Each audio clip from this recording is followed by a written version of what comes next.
And so, lest you have forgotten, let me remind you of a few things. Your past does not define who you are.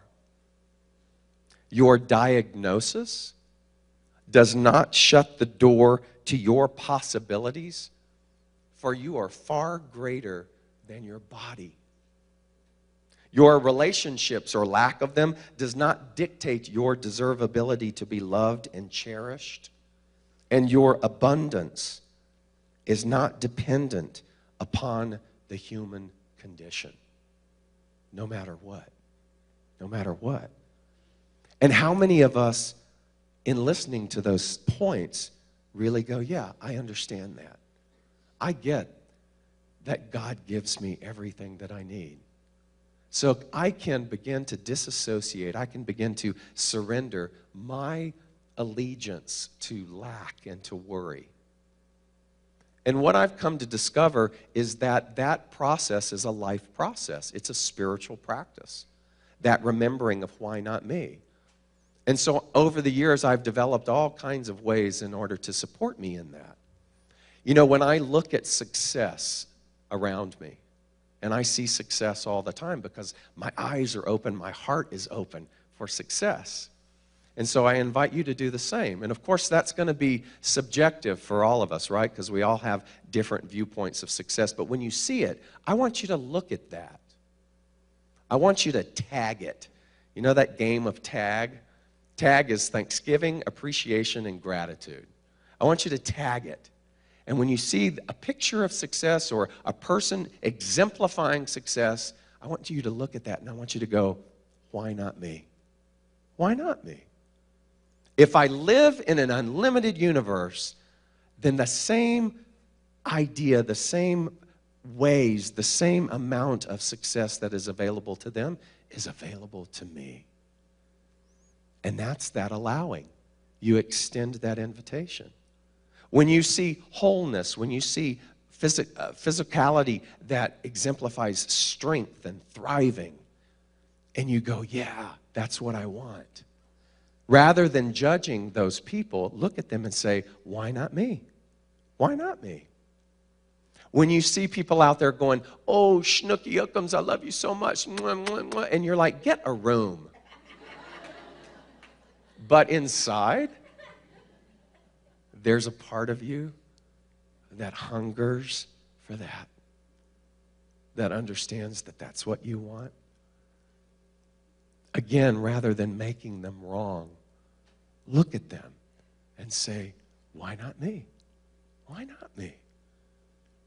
And you know, if why not me doesn't work for you, there are all different kinds of variations on that theme. I have a friend, and she says, that has my name all over it.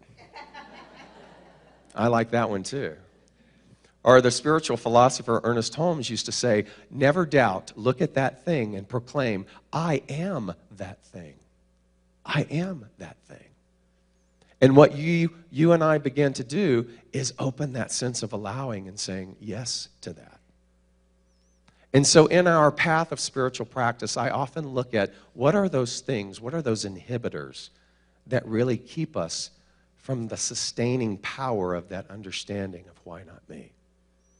And one of the things that has seemed to be the most common over the years as I've traveled and done this work is our allegiance and our association and the way in which we hold our pain. There are many workshops and retreats that I've facilitated over the years, and there's a very powerful exercise, and it's called an affiliation circle. Perhaps some of you have even done this exercise. But I always try to be very conscious about doing this because it requires a real vulnerability and a real willingness on the participant's part. And you start out light, and everybody's in a big circle, and you sort of joke around a little bit to break the ice, and you say, okay, how many of you had coffee this morning? And those people who had coffee step into the center of the circle. And I say, all right, make eye contact with the rest of your tribe, and then step back into the circumference of the bigger circle.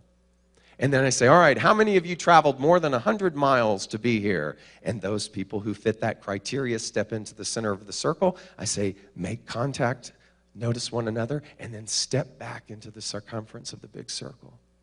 And then we get a little deeper and a little deeper, and we say, all right, how many of you are holding more than one job to make ends meet right now?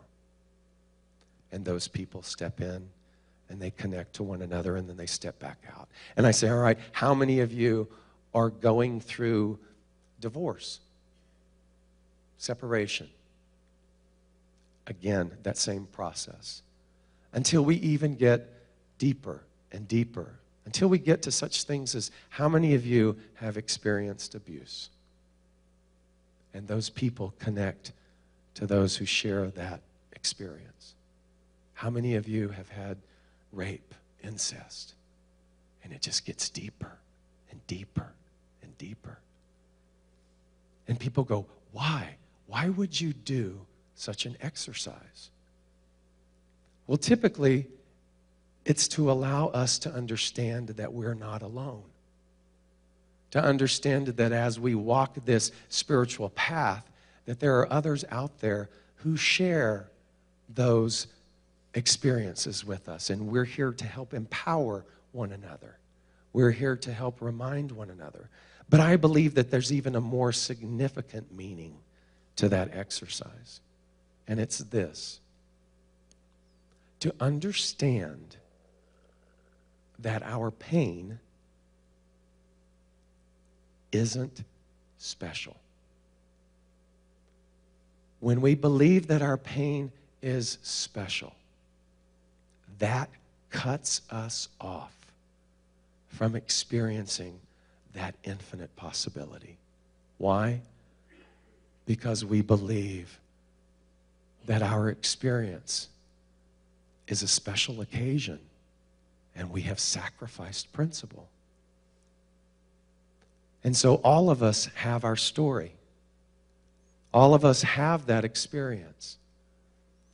And what I understand is that as we step onto the spiritual path, Marianne Williamson used to say, the moment that you step foot on that spiritual path, you and I give up the right to be numb.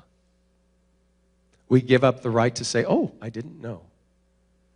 Because we have opened ourselves up. We have created an intent, a life of intent. And so as we do that, we realize that there's a requirement. Part of the human condition, I've noticed, is standing in line. Just about every day. When you go to the grocery store, what do? You stand in line. When you go to the bank, what do? You stand in line. When you go to the Tampa airport, what do? You stand in many lines. Standing in line. It's part of what we do. Now imagine that you went to Publix and you had your grocery bag and you're going through there and you get to the end. You know what's going to happen, right? You know that there's going to be an exchange of goods. You know that you're going to pay your money or give them your card, and you're going to get to take those groceries home. Well, imagine if you got to the checkout, and instead of giving them your money, you expected them to validate your driver's license. What if you went to the bank and you stood in the line at the bank, and then when you got up to the teller, you expected them to give you your Sara Lee everything bagels and cream cheese with chives? And then imagine that when you did that, and they said, I'm sorry, but we don't do that, you got upset. In fact, not only did you get upset, but there was a little hissy fit that went with that upsetness. And you get really irate. What would we think about somebody who did that? A little crazy, right? Because why? Because we understand the requirement of that line. We understand it. We know that exactly what's going to happen when we get there. So imagine that there's a spiritual growth line. and that we deliberately and intently get into that growth, that line,